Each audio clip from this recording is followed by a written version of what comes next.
샬롬. 오늘 또 하나님이 주신 귀한 날 주님의 이름으로 또 승리하시며 주 앞에 영광 올려드리는 여러분과 저희 삶이 되기를 간절히 소망합니다. 먼저 우리 찬송 하나님 앞에 올려드리겠는데, 찬송가 382장 너 근심 걱정 말아라, 함께 찬양합니다.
오늘 허락하신 말씀은 창세기 12장 10절과 17절입니다.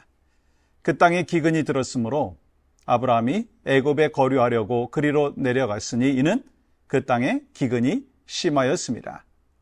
여호와께서 아브라함의 아내 사레의 일로 바로와 그 집에 큰 재앙을 내리신지라. 아멘.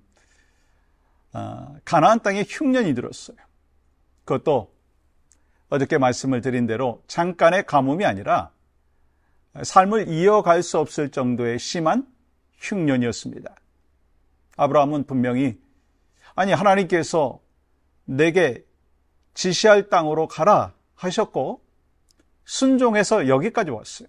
그런데 이 눈앞의 현실은요, 약속과 너무 달랐어요. 복의 땅이 아니라 굶주림의 땅이 된 거예요. 그 순간 이 아브라함의 마음속에 두 개의 길이 놓였습니다. 하나는 하나님께 묻고 기다리는 길, 또 하나는 자기 판단으로 당장 살 길을 찾는 길이었어요. 아브라함은요, 어떤 길을 선택했습니까? 후자를 선택했어요. 그는 애굽으로 내려가기로 결정한 거죠. 성경은 이 결정에 앞서서 아브라함이 제단을 쌓았다라고 하는 기록, 하나님께 기도했다라고 하는 기록 남기지 않았어요. 그러니까 하나님보다 상황을 먼저 본 그 결과라고 하는 것입니다. 애굽이 눈앞에 다가오자 아브라함은 또 하나의 두려움에 사로잡혔어요. 그의 아내 사라가 너무 아름다웠기 때문에 애굽 사람들이 사라를 빼앗고 자기를 죽일까 걱정한 거예요. 그래서 그는 사라에게 이렇게 말하죠. 내가 그대로 말미암아 안전하고 내 목숨이 보존되리니 나의 누이라 하라. 여러분, 엄밀히 말하면 사라는요, 이복 누이였기 때문에 절반은 사실이었지만 사실 지금은 명백한 아내입니다. 아브라함은 이 진실의 일부를 이용해가지고 거짓말을 만든 거예요. 그 이유는 뭐죠? 단 하나, 자기 목숨을 지키기 위해서였다는 거예요. 여러분, 겉으로 보면 이 전략은 성공한 듯해 보입니다. 그는 목숨을 잃지 않았고요, 오히려 바로로부터 많은 재물을 받았어요. 그러나 그 대가로 아내 사라는 바로의 궁에 들어가 버렸어요. 하나님의 이 구속 계획이 심각한 위기에 처한 것입니다. 여러분, 이 장면이 낯설지 않습니다. 우리도 위기 속에서 이렇게 말하곤 하죠. 일단 살고 봐야지. 이건 어쩔 수 없는 일이야. 잠깐 좀 신앙을 좀 접어두는 거 괜찮지 않을까? 하나님도 다 이해하실 거야. 그러나 인간적인 방법은 나만 위험에 빠뜨리는 것이 아니라 가족과 공동체, 나를 통해서 복을 받아야 될 세상에까지 상처를 준다는 거예요.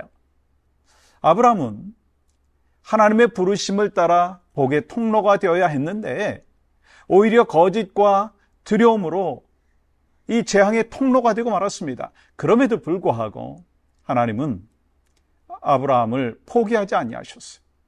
하나님께서는요, 아브라함을 통한 구원의 계획, 메시아를 보내실 계획이 있었기 때문인 거예요. 하나님은 바로의 집에 재앙을 내리셔서 사라를 보호하셨어요. 그리고 아브라함과 사라를 가나안으로 돌려보내셨어요. 아브라함이 한 일은 없었습니다. 모든 것은 하나님의 은혜였습니다. 여러분, 우리 이야기해 볼까요? 우리도 실패할 수 있죠. 믿음이 흔들릴 수도 있습니다. 그러나 하나님의 사랑은 조건이 없고 하나님의 계획은 변하지 않는 거예요. 그래서 하나님은 넘어져 있는 우리를 다시 일으켜 세우십니다. 아멘이신가요? 지금 여러분의 삶 가운데 넘어져 있는 삶의 모습이 있습니까? 인생의 흉년을 지나가고 있습니까? 하나님은 일으켜 세워주시고 반드시 그 흉년을 지나가게 하십니다. 그때 우리는 어떻게 해야 돼요? 그 과정 가운데 베드로전서 5장 8절은 이렇게 말하죠. 근신하라, 깨어라, 너희 대적 마귀가 우는 사자같이 두루다니며 삼킬 자를 찾나니. 마귀는 우리가 평안할 때도 시험하지만 흉년이 올 때 더 거세게 공격한다는 거 여러분 아십니까? 그때 우리의 신앙이 무너지면 가정도 교회도 그리고 세상에까지 악한 영향을 끼칠 수 있다는 거예요. 그래서 흉년이 찾아올 때는요, 어떻게 해야 되겠어요? 더 깨어 있어야 되는 거예요. 더 정신을 차려야 된다는 거예요. 흉년은 피할 수 없습니다. 그러나 그 속에서 믿음을 잃지 않는 것이 중요하죠. 과거에 아무리 믿음이 좋았어도요, 우리 믿음이 흔들리면, 오늘의 믿음이 흔들리면 위험하다는 거예요. 신앙은 그래서 과거형이나 미래형이 아니라 현재형이에요. 물론 과거, 미래 다 중요하죠. 그러나 현재가 중요한 거예요.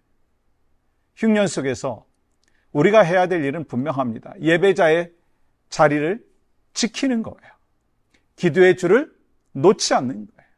말씀을 붙드는 거예요. 그럴 때 하나님은 우리의 흉년을 믿음의 학교로 바꾸신다. 여러분, 아브라함은 흉년 속에서 잘못된 선택을 했지만 하나님의 은혜로 회복되었어요. 우리도 인생의 흉년이 올 때 인간적인 방법이 아니라 예수 그리스도를 의지해야 합니다. 그분만이 우리의 길이요, 진리요, 생명이십니다. 아멘이신가요? 우리가 이렇게 오늘 말씀을 마무리하면서 이런 적용 질문을 제가 해보고 싶습니다.